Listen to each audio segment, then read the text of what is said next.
We will move into 11th question, which says that block A of mass 2 kg is placed over a block B of mass 8 kg. The combination is placed over a horizontal surface. Coefficient of friction between B and the floor is 0.5 and coefficient of friction between A and B is 0.4. A horizontal force of 10 Newton is applied as shown in figure. The force of friction between A and B is, you need to calculate force of friction between A and B. So frictional force between the block B and the surface, that is F is equal to mu 2 into R, which is nothing but mu 2 into MA plus MB into G. So which comes to be 0.5 into 2 plus 8 into 10. So which comes to be 50 Newton. Applied force is 10 Newton, which is less than 50 Newton. So system will not move. System will be at a stationary condition only. If the system is at stationary condition only, then what about the first two bodies? They will not move. So friction will be equal to 0. If that is equal to 0, option D is correct. Option D is correct. We'll go to 12th question now. The resultant of two forces acting an angle of 120 degrees 10 kg weight and is perpendicular to one of the forces. The force is, so resultant, it is now 120 degree. That means if I consider this is one force, let me consider this is now other force. This is F1 and this is now F2. So resultant is now perpendicular to one of the force. So this must be, this must be equal to 120 and this must be equal to 90. So this must be equal to 30. So if I join, we will get this kind of one parallelogram. We will get one particular parallelogram, this kind of. So R is equal to 10 kg weight. R is equal to 10 kg weight. So from a figure I can say that tan 30 is equal to F1 divided by R. F1 divided by R. So F1 is equal to R tan 30.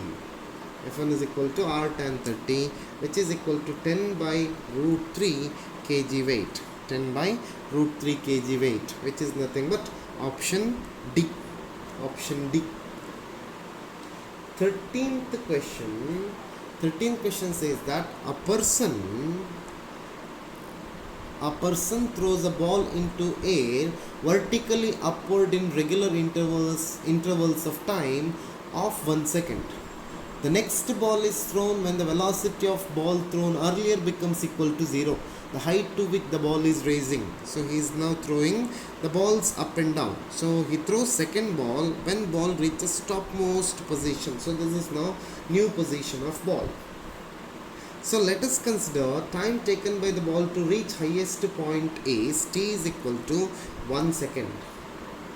As the person throws second ball, when the velocity of first ball becomes equal to 0, that is v becomes equal to 0, or when the first ball reaches the highest point.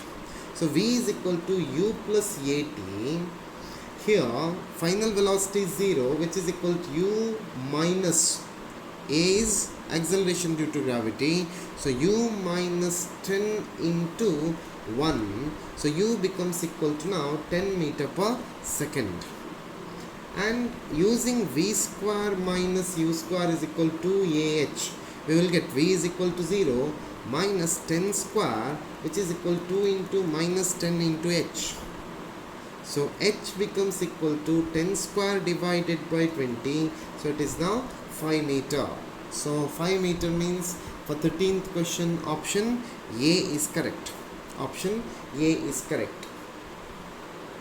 Next we will go to 14th question. 14th question says that a body of mass m is traveling with a velocity u. When a constant retarding force F is applied, it comes to rest after traveling a distance s1. If the initial velocity is 2u, with the same force F, the distance travelled before it comes to rest is s2. then the relation between S1 and S2 is required. So you are going to apply a constant retarding force F, so that V becomes equal to 0. So retardation A can be given by minus F divided by M. If S is now a stopping distance, then I can say that V square minus U square is equal to AS.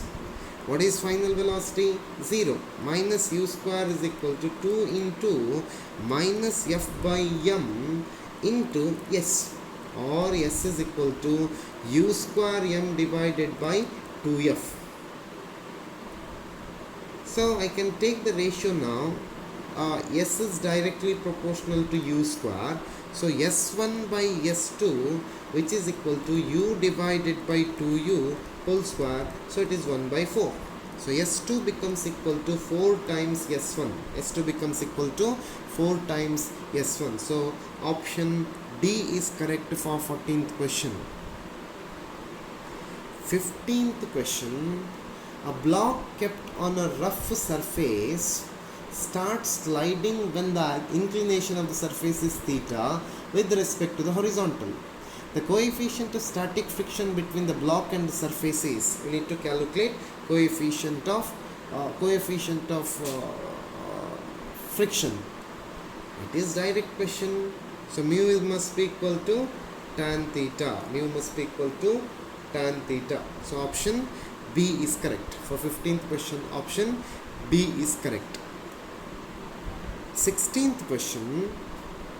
The x and y component of a force acting at 30 degree to x axis is respectively. We need to calculate x and y component. So this is now x axis, this is now y axis. So a force is now acting 30 degree. So x component becomes, no doubt, this is now f cos theta. So fx must be equal to f cos theta.